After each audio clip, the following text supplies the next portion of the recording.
2, 3, 4. 1, 2, 3, 4. We're gonna die!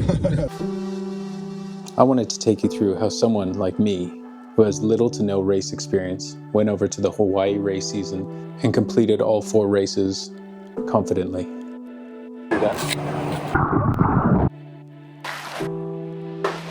My name is Trevor King, and I'm a Code Team rider based in Byron Bay, Australia. Hawaii was so rad. It was so cool to go there and just get to experience the crew there and all the conditions and just the kind of cliche shakas and it's kind of like being in a movie. Like, it just seems so comfortable because it's kind of like going to LA. Like, you've seen it in every movie and you kind of get there and it just all seems so familiar. But the locals were rad. The foiling scene over there is so cool. It was just so good to actually go and be there for 2 weeks, just soaking it all up. My intentions in Hawaii were to go a bit earlier, get a lay of the land, do a few runs, get comfortable with the ocean over there, and just start in Oahu so I would have the end of the M2O. I started surfing 20 years ago, but started foiling about 4 years ago, and started on prone and went to SUP to learn how to downwind about 2.5 years ago. I'm going to take you through what it took for me to prepare mentally, physically, emotionally for these races, in particular the M2M. The few months before going to Hawaii, there were no good conditions for downwind. 1 week until I go to Hawaii, and here we are again. Oh, here comes the set. Let's have a look. It is dead flat, no wind. It's been like this for months. It's good times. I'm gonna go out anyway and do some SUP training. Flat water at the Few Dolphins. Yeah, that's pretty much what I've had this whole time in the lead up to Hawaii. A little bit here and there, but for the most part, it's been pretty hard going. I SUP surfed as much as I could, probably like 1-2 hours every single day. Just tried to pump as hard as I could and as long as I could and just ruin my legs pretty much. And that's exactly what I did. I overexhausted my legs and my hips about 2 months out from the races, and I had to actually stop foiling for a few days and go to physio. And I met up with Eva, who is one of the local foilers. He's also a personal trainer. And I said, dude, I just need stronger hips. I need to start lifting some weights or doing something different to what I'm doing. And he actually got me in, did some mobility stuff with me, and he's like, dude, we're not doing any heavy weights. And he got me on elastic bands for 2-3 weeks, and it made the hip problem completely disappear. But I did no heavy lifting in preparation for the races. And then 2 months before the races, I did interval training with him, 2 classes a week, hour-long classes, high intensity, medium weight, high heart rate exercises, and they were amazing. They pulled every single joint and muscle into line, I felt, and just got me kind of in the shape that I needed to be all over. I did extensive, in-depth podcast research on marathon runners to see what they were doing for their nutrition. I wanted to see what it took to kind of have that endurance and fuel your body, and I highly recommend that everyone does that, because that is a huge part of these long-term races. Like, when you're going, you need to definitely fuel your body or you'll cook your muscles. Here, this is the pièce de résistance. This is the treasure trove of stuff. I've got protein bars, I've got creatine, that's a bit of carb mix. Then I got magnesium, and then gels, tons of gels, some with caffeine, these ones, but I don't have many because I don't want to get cooked on the thing. And then salts for electrolytes, with these bad boys, and a ball for rolling out the knots, and some vitamin C, just to stay healthy, keep the energy levels up.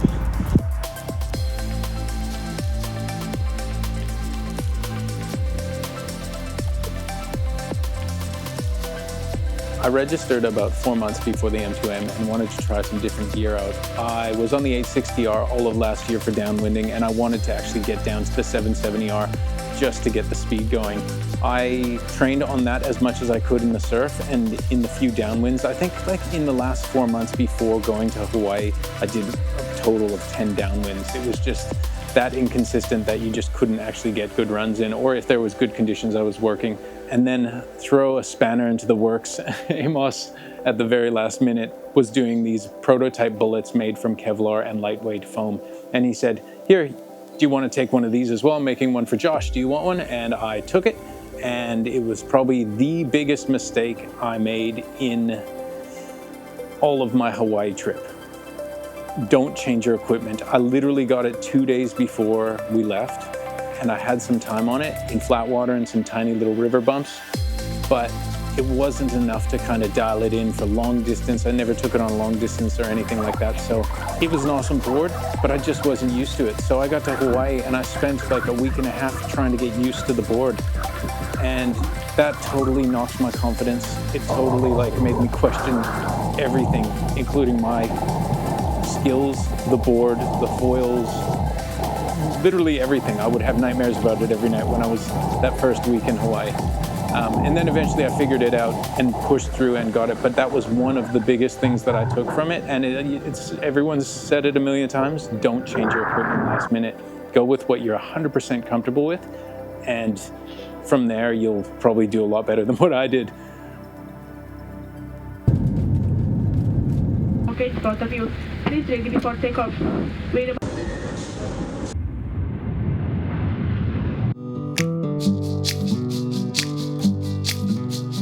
Training done, it was time to head off to Hawaii. I got there with a bang. I literally landed after 4 hours sleep on a red-eye flight and went straight into the Voyager race.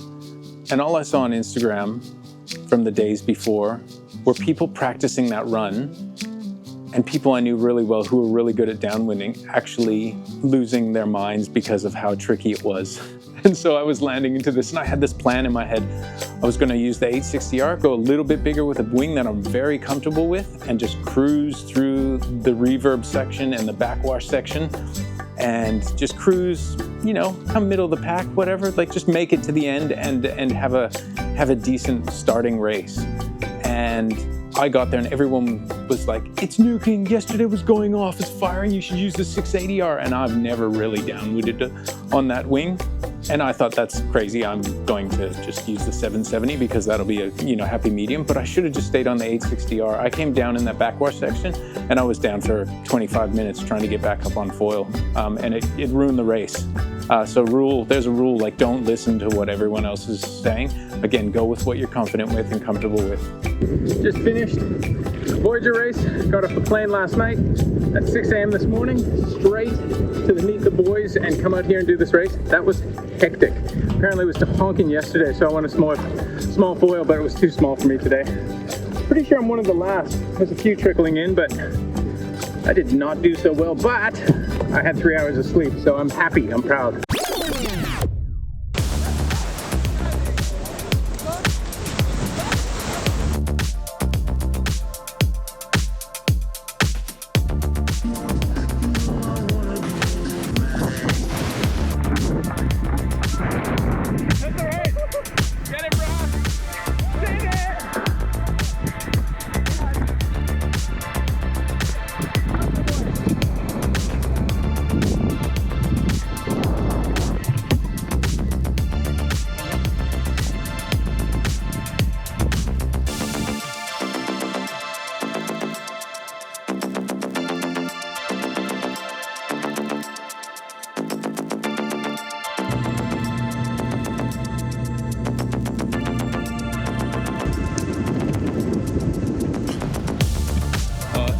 The raving Viking.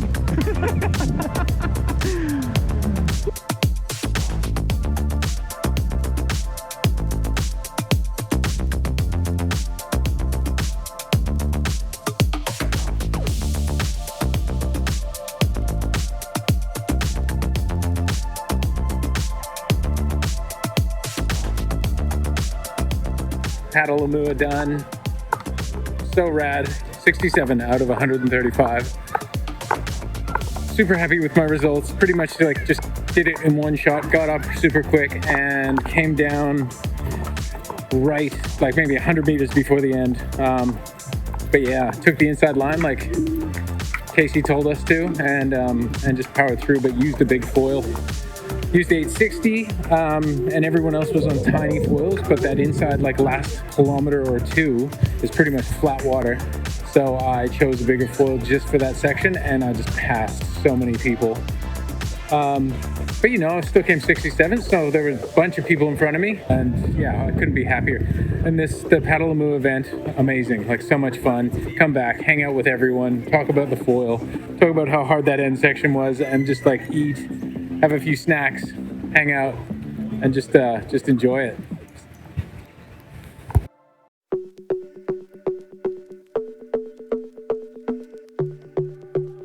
Come over to check out the takeoff zone. I think it's pretty much out here off this point, just out there in the bumps in the northwest side of Maui, and we got to go all the way over there. A couple guys just took off just before. Race is in 2 days. Getting pumped. Checking out the zone, make sure you're comfortable with it. There's tons of bumps out there.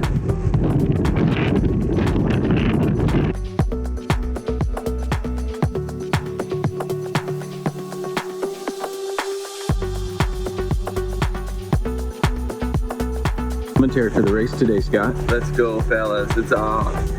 Race day.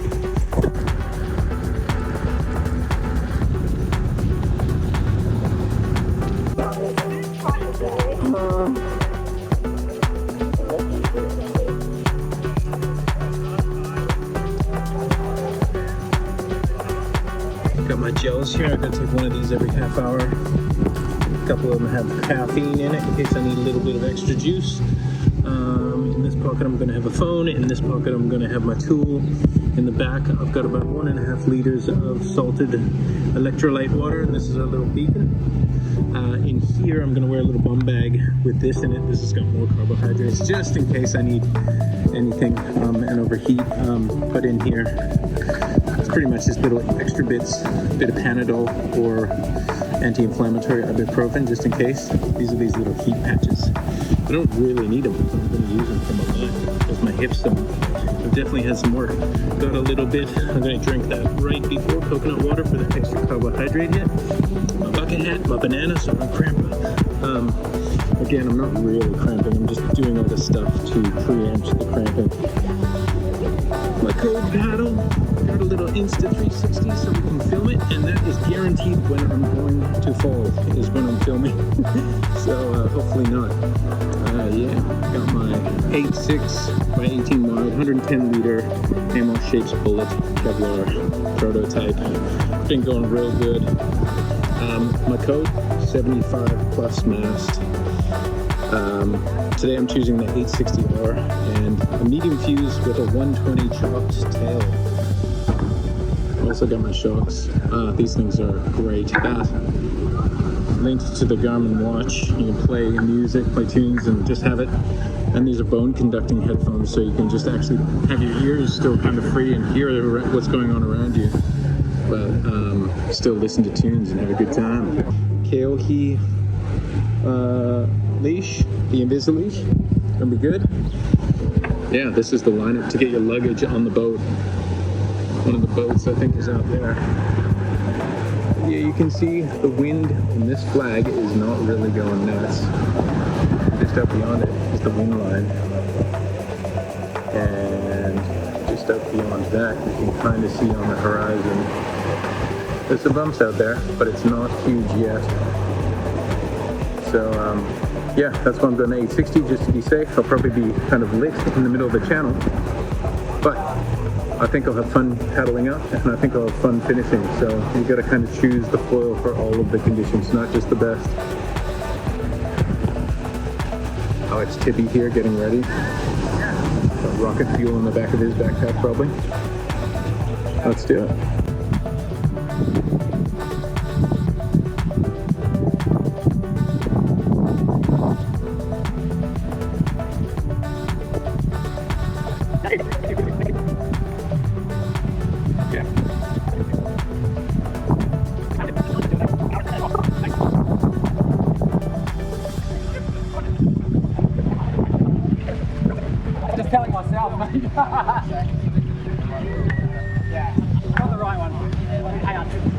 Yeah, but then like it locks, it keeps locks out at certain Nice. speed. Nice. Nice.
Island crossing done. Made it. 40 kilometers or something like that. Anyway, fell once, had a bit of a tricky start, but I made it, and back with everyone else here. Got all the people, all the things, and yeah, we're just getting ready for another 2 days from now. 60 kilometers. Yeah. I'm pretty excited that I made it. I don't know what I placed, but I finished probably middle of the pack, hopefully. And it's actually really fun, surprisingly. All that training paid off, thanks to my wife and kids for me not being around, out in the ocean training all the time. So, yeah, on to the next one. Woo! I can't express how much thanks and gratitude I've got to the Hawaiian community for allowing us to come over and do these races and just partake in what they have just on their doorstep. It's actually so rad. I met so many awesome humans, and I can't wait to go back. I have no clue when that'll be, but I'll be looking forward to it, that's for sure. And thank my supporters as well, Code FOILS and Amos, they're legends. So yeah, I'm just gonna keep trying to live the dream.